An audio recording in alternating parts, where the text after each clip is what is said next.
some of the sims that you do in the exam aren't even graded. So that was just blew my mind. Let's welcome our next guest who just recently passed the CPA exam. I am from Eastern Pennsylvania. I grew up there, and I am now living in Portland. I moved to Portland to finish school at Portland State University, and I ended up getting a job here, so I plan to stay, and I love Portland. What were your top CPA exam study preparation mistakes? Definitely, I wouldn't say a mistake, but I think I spun my wheels a lot in the beginning, just trying to figure out my learning style, what was most efficient for me, whether it was watching the lectures over and over or doing the skills practice over and over. I learned that for myself, flashcards worked for me, getting a pen in my hand and writing and being able to flip through those at the end of the night. That was how I succeeded at studying. And I think sometimes it can be easy to just do everything and take all this time before you actually finally listen to yourself and say, this is how I study the best way. I'll just focus on this and keep efficiency.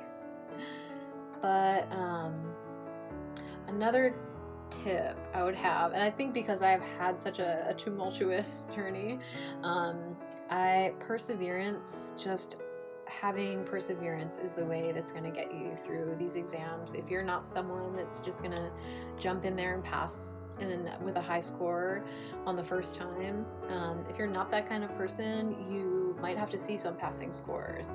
You might have to see some failing scores, and it's very disheartening to open up a score that you really think you passed, or you gave it your effort and you've sacrificed so much, and you see that it's a failing score. It's very disheartening, and it's easy to kind of get on yourself for, not succeeding and not passing when you thought you could. And it's really just all about closing your score, just getting back to studying, jumping right back into it, and saying that it's okay. Everyone's journey is completely different. And so that is definitely a tip. I know someone who took 15 exams before actually becoming a CPA, and that is perseverance.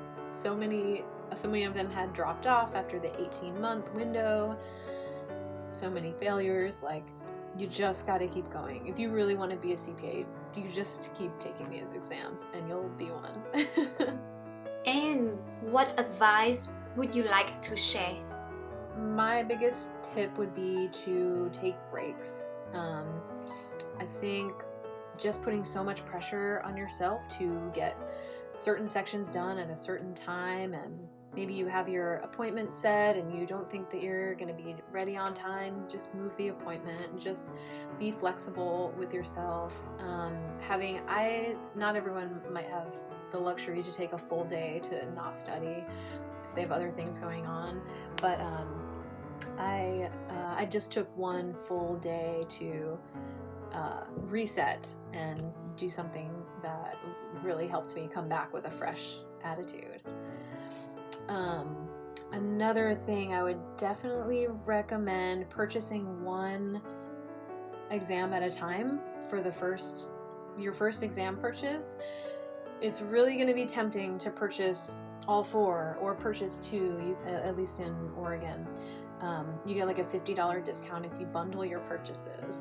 I had 2 exams that just completely fell off that I wasn't going to be able to pass, and then I had 2 others that I knew I wasn't going to pass that I went in and I failed because I had just purchased them too early. So I definitely recommend just try the first one, see how long it takes you, then go on to the second one. I've had friends just lose so much money on exams that just expire. It's very important not to be hard on yourself and just get through these exams. And to not underestimate them. It's easy, in school, you can get A's on your exams. You're only studying a couple concepts, and then you're going in to take your final or your midterm, and you've got those concepts mastered. The CPA exam is so comprehensive, and although they're testing you on a limited depth of the knowledge, there's just so much more than just an exam in school, so that definitely caught me off guard a little bit. So yeah, just not underestimating this.